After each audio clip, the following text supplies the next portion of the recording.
Once, upon a midnight dreary, while I pondered weak and weary over many a quaint and curious volume of forgotten lore, while I nodded, nearly napping, suddenly there came a tapping, as of someone gently rapping at my chamber door. "'Tis some visitor," I muttered, tapping at my chamber door. Only this, nothing more. I remember it was in the bleak December, and each separate dying ember wrought its ghost upon the floor. Eagerly I wished the morrow. Vainly I had sought to borrow from my books surcease of sorrow for the lost Lenore, for the rare and radiant maiden whom the angels name Lenore, nameless here, forevermore. And the silken, sad, uncertain rustling of each purple curtain filled me with fantastic terrors never felt before, so that now, to still the beating of my heart, I stood repeating, "'Tis some visitor entreating entrance at my chamber door, some late visitor entreating entrance at my chamber door. This it is, and nothing more." Presently, my soul grew stronger. Hesitating then no longer, "Sir," said I, "or madam, truly your forgiveness I implore, but the fact is I was napping. And so gently you came rapping, and so faintly you came tapping at my chamber door, that I scarce was sure I heard you. Here, I opened wide the door. Darkness there. Nothing more. Deep into that darkness peering. Long I stood there wondering, fearing, doubting, dreaming dreams no mortal ever dared to dream before, but silence was unbroken. The stillness gave no token, and the only word there spoken was the whispered word, "Lenore." This I whispered, and an echo murmured back the word, "Lenore." Merely this, nothing more.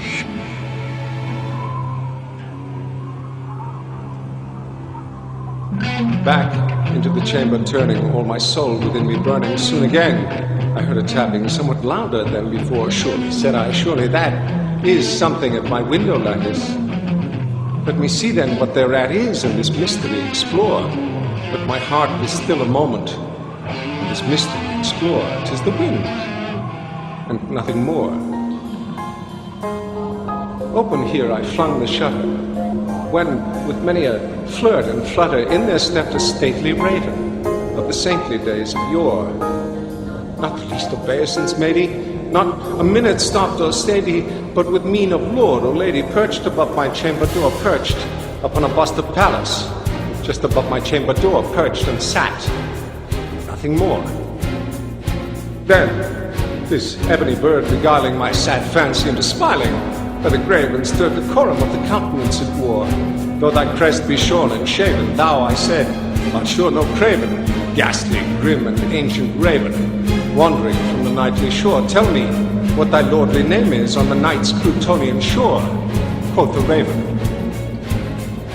"Nevermore." Much I marveled this ungainly fowl to hear discourse so plainly, though its answer little meaning, little relevancy bore, for we cannot help agreeing that no living human being ever yet was blessed with seeing bird above his chamber door, bird or beast, upon the sculpted bust, upon his chamber door, with such a name as Nevermore. But the raven, sitting lonely on the pallid bust, spoke only that one word, as if his soul in that one word he did outpour. Nothing farther than he uttered, not a feather than he fluttered, till I scarcely more than muttered, "Other friends have flown before. On the morrow he will leave me, as my hopes have flown before." Then the bird said, "Nevermore." Startled, stillness broken by reply so aptly spoken. "Doubtless," said I, "what it utters is its only stock and store, caught from some unhappy master, whom unmerciful disaster followed fast and followed faster, till his songs one burden bore, till the dirges of his hope that melancholy burden bore of never, nevermore. But the raven, still beguiling all my fancy into smiling straight, I wheeled a cushioned seat in front of bird and bust and door. Then, upon the velvet sinking, I betook myself to linking fancy unto fancy, thinking what this ominous bird of yore, what this grim, ungainly, ghastly, gaunt, and ominous bird of yore meant, and croaking nevermore. This I sat engaged in guessing, but no syllable expressing to the fowl whose fiery eyes now burned into my bosom's core. This and more I sat divining, with my head at ease reclining on the cushion's velvet lining that the lamplight gloated o'er, but whose velvet violet lining with the lamplight gloating o'er she shall press on nevermore. Then methought the air grew denser, perfumed from an unseen censer swung by seraphim whose footfalls tinkled on the tufted floor. Wretch, I cried, thy God hath lent thee, by these angels he hath sent thee respite, and repent thee from the memories of Lenore. Quaff, O quaff this kind nepenthe, and forget this lost Lenore. Quoth the raven, nevermore.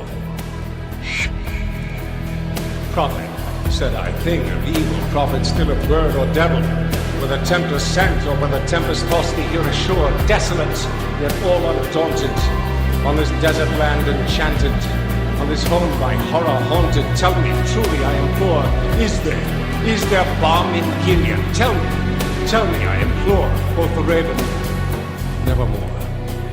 Prophet, said I, thing of evil, prophet, still a bird or devil, by that heaven that bends above us, by that God we both adore. Tell this soul with sorrow laden, if within the distant Aden it shall clasp a sainted maiden whom the angels name Lenore. Clasp a rare and radiant maiden whom the angels name Lenore. Quoth the raven, nevermore. Be that word our sign of parting, bird or fiend, I shrieked upstarting. Get thee back into the tempest and the night's Plutonian shore. Leave no black plume as a token of that lie thy soul had spoken. Leave my loneliness unbroken, quit the bust above my door. Take thy beak from out my heart, and take thy form from off my door. Quoth the raven, nevermore. And the raven, never flitting, still is sitting, on the pallet bust the palace just above my chamber door. And his eyes have all the seeming of a demon's that is dreaming. And the lamplight o'er him streaming throws his shadow on the floor. And my soul, from out that shadow that lies floating on the floor, shall be lifted